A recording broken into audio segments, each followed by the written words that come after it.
পাহাড়ে গুহার ভেতর দিয়ে রাস্তায় দেখুন, বাপরে ইতনা সরু গুহা হ্যাঁ, বসে বসে নামছি, এই যে বডি আটকে যাচ্ছে সেই রকম। এখান দিয়ে নামতে হবে, দিয়ে যেতে হবে নিচে। এখান দিয়ে আমরা ট্রেক করেছি, 3-4টে স্পট এমন জায়গায় আছে খুব ডেঞ্জারাস একটা ভয়ানক পরিস্থিতিতে আমরা নেমে এসেছি। যাই হোক,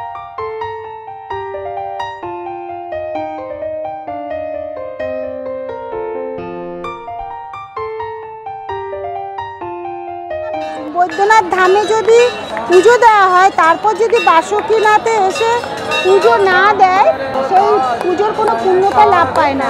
সেই কারণে এবারের ট্যুরটি ছিল আমাদের 3 রাত্রি 4 দিন। প্রথম রাতটা আমরা কাটিয়েছি মাইথনে, সেখানে আমরা কল্যাণেশ্বর মন্দির এবং আরও কয়েকটি জায়গা আমরা সাইট সিন করে ঘুরে দেখে নিয়েছি। নেক্সট দিন আমরা চলে এসেছি দেওঘরের উদ্দেশ্যে। দেওঘরে প্রথম দিনটা আমরা রেস্ট নিয়ে দ্বিতীয় দিন বাবার কাছে পুজো দিয়েছি এবং তৃতীয় দিন আজকে আমাদের লাস্ট দিন। প্রথমে সাইট সিন করব, প্রথমে আমরা যাচ্ছি বাসুকীনাথ মন্দিরে পুজো দিতে।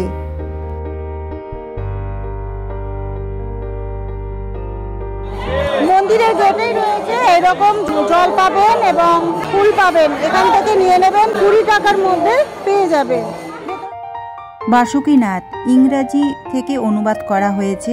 বাসুকীনাথ হলো ভারতের ঝাড়খণ্ড রাজ্যের দুমকা শহরের একটি শহর।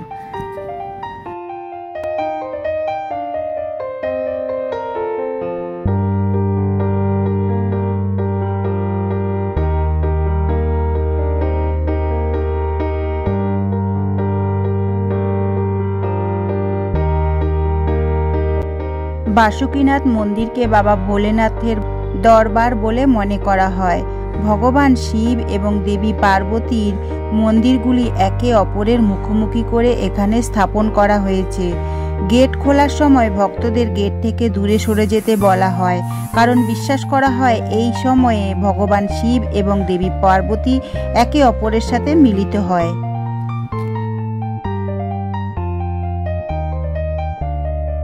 আমরা এসেছি বাসুকীনাথে। এটা হচ্ছে বাসুকী বাবার মন্দির। বাসুকী বলে একজন কৃষক ছিল, এখন চাষ করবে বলে হাল দিয়েছিলেন। সেই সময় মাটির তলায় যখনই হালটা লেগেছে, দুধের মতন একটা জিনিস বেরিয়েছিল সাদা, সেটি দেখে উনি ভয় পেয়ে গেছিলেন। তারপর ভগবান শিব মহাদেব উনি বলেছেন, তুমি ভয় পেও না, আমি শিব ভগবান, এখানে মন্দির স্থাপন করো। সেই থেকে বাসুকী বাবার মন্দির এখানে স্থাপিত হয়। চৈত্র মাসে এবং শ্রাবণ মাসে, এই দুটো মাস এখানে ভীষণ ভিড় হয়।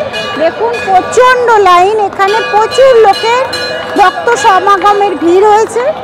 আর সে কারণে আমরা লাইন দিয়ে আজকে আর পুজো দিতে পারবো না।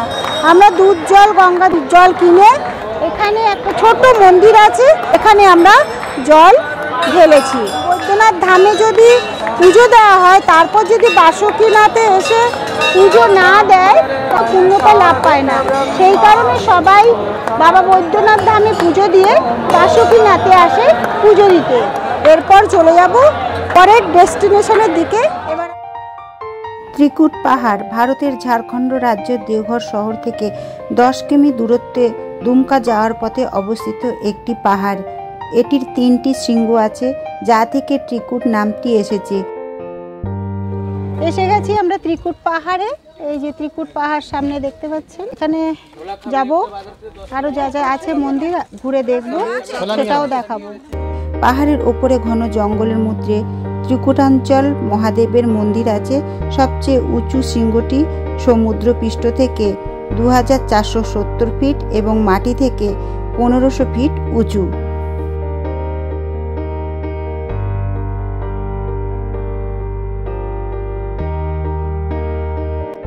ত্রিকুট পাহাড়টি হল ট্রেকিং, রোপওয়ে, বন্যপ্রাণীর অ্যাডভেঞ্চার এবং নিরাপদ প্রাকৃতিক দৃশ্য উপভোগ করতে পারবেন। এটি একটি জনপ্রিয় পিকনিক স্পট এবং তীর্থযাত্রা স্থানও বটে।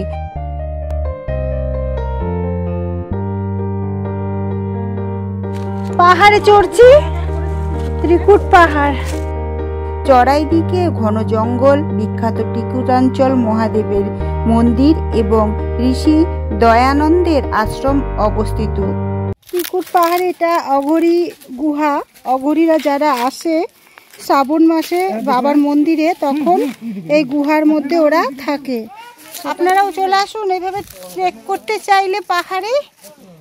ত্রিকুট পাহাড় ট্রেকিংয়ের জন্য ভালোই। দেখুন, হিম্মত দেখাতে হবে।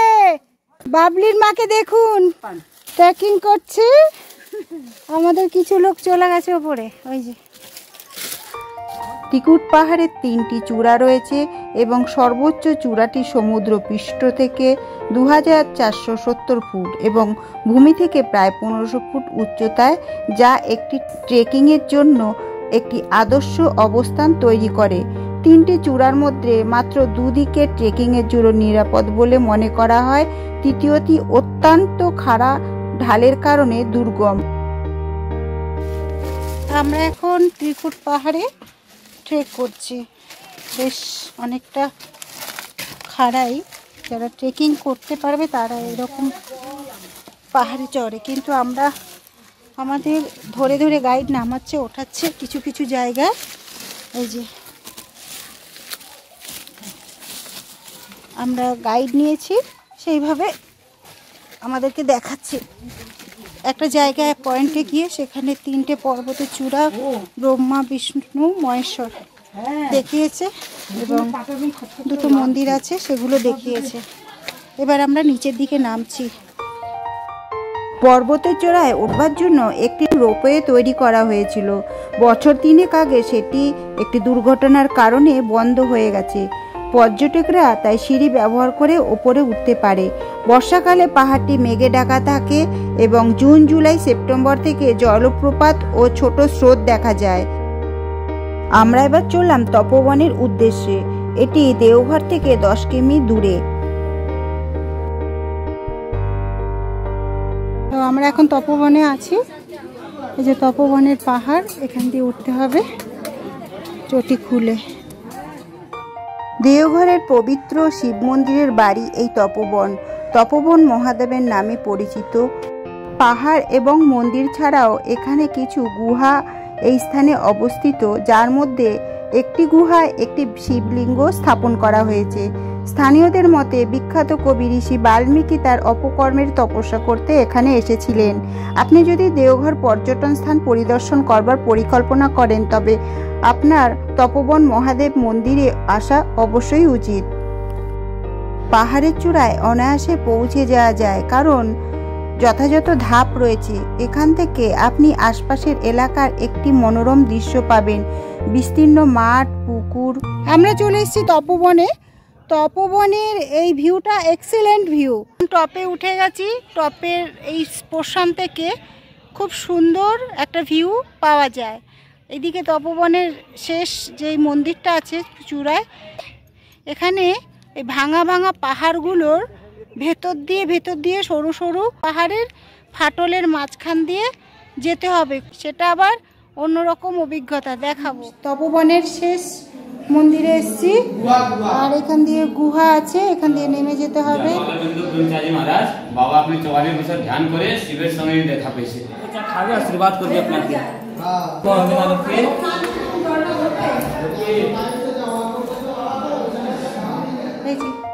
ইনি হলেন শ্রী শ্রী বালানন্দ ব্রহ্মচারী সিদ্ধি জ্ঞান প্রাপ্তি যোগীর মূর্তি।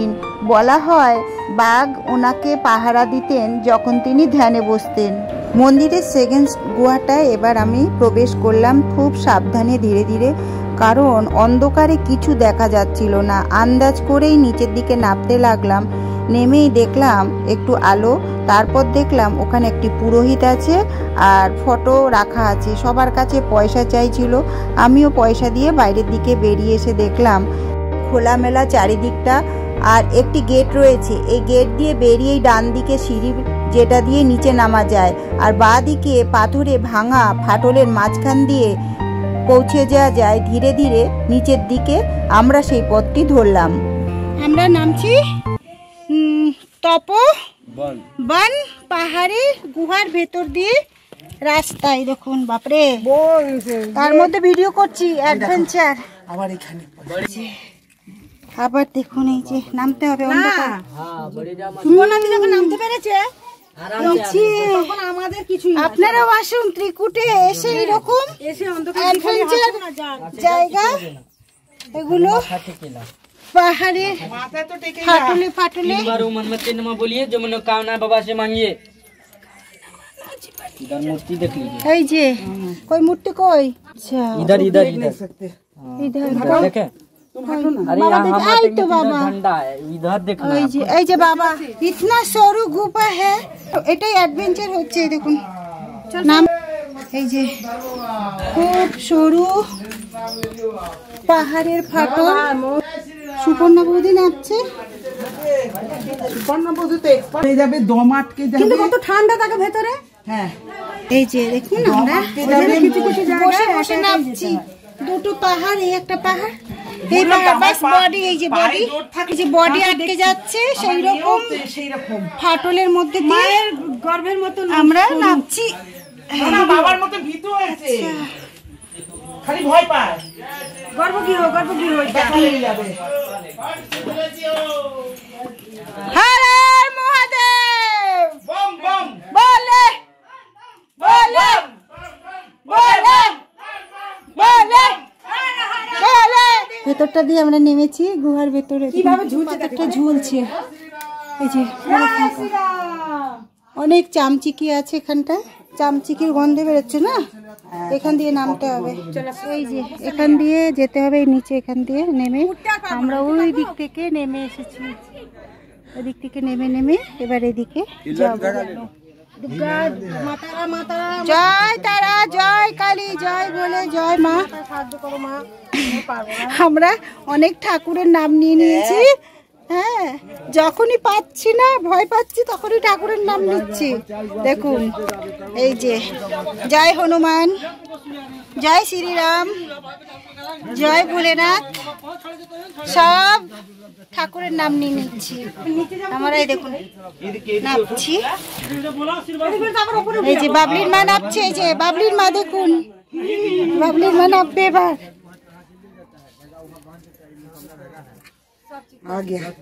বসো, বসে যাও, বসে যাও। এই যে চলো, এই যে তপবনের পাহাড়, এই পাহাড়ে আমরা ট্রেক করেছি। এমন এমন জায়গা আছে যে গুহা আসবে, মন্দিরের ভেতরে গুহা, তারপরও আবার মন্দির আছে ভেতরে, গুহার ভেতরে, তারপর আবার বেরিয়ে এসে পাহাড়ের ফাটলগুলো একদম এক হাতও নয়, এই রকম ফাটল দিয়ে বেরিয়ে এসে এমন 3-4টে পয়েন্ট আছে যেখানে খুব ডেঞ্জারাস, মানে সেই জায়গাটা সত্যিই আপনাদেরকে, যদি আপনারা পুরো পাহাড়ের গুহা, পাহাড়টা ট্রেক করতে চাইলে অবশ্যই কিন্তু গাইড নেবেন, গাইড ছাড়া ঘুরবেন না ওখানটায়।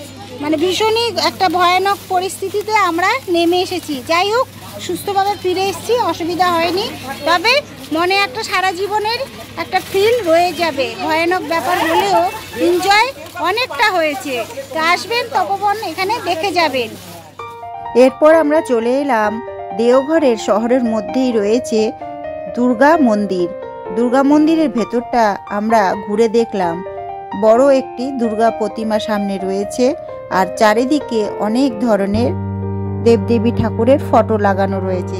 তারপর সেখান থেকে আমরা চলে এলাম, আমরা রয়েছি, এটা সমাধিস্থল অনুকূল ঠাকুরের। ভেতরে কিন্তু ফটো তোলা যাবে না, ভিডিও শ্যুট করা যাবে না, সে কারণে বাইরের এই গেট থেকে আপনাদের দেখিয়ে দিচ্ছি। ভেতরে সমাধি আছে। এটা হচ্ছে অনুকূল ঠাকুরের মন্দির, ভেতরে ফটো তোলা যাবে না, তাই ভেতরটা তুলতে পারবো না। এই যে সৎসঙ্গ কর্মকাণ্ডের প্রধান নির্দেশনা মূলত এই আশ্রম থেকেই আসে। ঠাকুর অনুকূলচন্দ্র 59 বছর বয়সে এখানে এসেছিলেন এবং 23 বছর এই আশ্রমেই কাটিয়েছিলেন।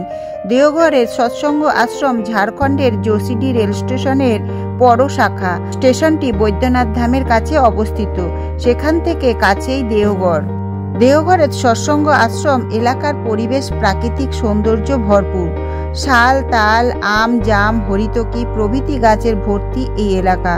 অদূরে পাহাড়, অল্প দূরেই নদী গঙ্গা চলে গিয়েছে কাছ দিয়ে। এবার মন্দিরের সব জায়গায় কিন্তু ভিডিও তুলতে দেখছে না, এখানে আসলে মনটা শান্ত হয়ে যাবে। আর বিশেষ করে সন্ধেবেলা এখানকার লাইটিংটা ভীষণ ভালো। এখানে থাকার ব্যবস্থাও আছে, যদি আপনারা থাকতে চান অনলাইন বুক করে আসবেন। ঘড়িতে বাজছে এখন 4:10 আর আমরা পৌঁছেছি নন্দন পাহাড়ে। এই যে নন্দন পাহাড়ে উপরে উঠছি, বেশ ছোট পাহাড়ি টিলার মতন পাহাড়টা, আর সেটাকে সাজিয়ে দিয়েছে। উপরে উঠছি, তারপর দেখাবো। গেটে টিকিট কাটতে হবে, গেট আছে পার পার্সন 10 টাকা করে। আমরা টিকিট কেটে নিয়েছি, আমরা 3 জন উঠবো, বাকিরা কিন্তু নিচে রয়ে গেছে, ওই নিচে ওখানে বসে আছে, আর আমরা 3 জন উঠবো। এই যে স্মৃতিদি, স্বপ্না এবং আমি। চলুন নন্দন পাহাড়ের ভেতরটা ঘুরিয়ে দেখাবো। দেওঘরের পশ্চিম দিকে অবস্থিত নন্দন পাহাড়, এটি বিখ্যাত পর্যটন স্পট। পাহাড়ের গায়ে একটি শিব মন্দির ও একটি নন্দী মন্দির রয়েছে। শিবের বাহন নন্দী, একটি বড় মূর্তি সেখানে অবস্থিত। শিশুদের জন্য একটি পার্কও রয়েছে। এটিতে একটি বুক হাউস, একটি ভূতের বাড়ি এবং একটি আয়না ঘর এবং শিশুদের জন্য অনেক রাইড রয়েছে। বোটিং সুবিধা এবং রাশিয়ান সুইং ছাড়াও উপলব্ধ। নন্দন পাহাড় থেকে শহরের মনোরম দৃশ্য উপভোগ করা যায়।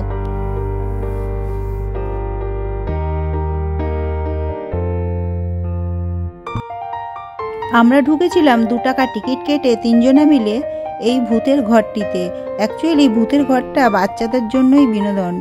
এখানে আমরাও ভয় পেয়ে গেছিলাম, সে কারণে বেশিক্ষণ দাঁড়ায়নি, তাড়াতাড়ি করে আবার আমরা 3 জনা বাইরে বেরিয়ে এসেছি। মাইথন দেওঘরের সফরটি 4 দিনের ছিল। আজকে সমস্ত সফর আমাদের শেষ হয়ে গেছে। এর আগে আমার 3টে ভিডিও দেওয়া হয়ে গেছে, অবশ্যই অনুরোধ রইল আপনাদের কাছে সেই সব ভিডিওগুলো দেখে নেবার। আজকের মতন এই ভিডিওটি শেষ করছি। যদি আমার ভিডিওগুলো ভালো লেগে থাকে একটা লাইক দিয়ে দেবেন। পরের ব্লগে আবার আপনাদের সাথে দেখা হচ্ছে। যারা আমার চ্যানেলে নতুন আছেন তারা আমার চ্যানেলটিকে সাবস্ক্রাইব করবার অনুরোধ রইল। সুস্থ থাকবেন, ভালো থাকবেন।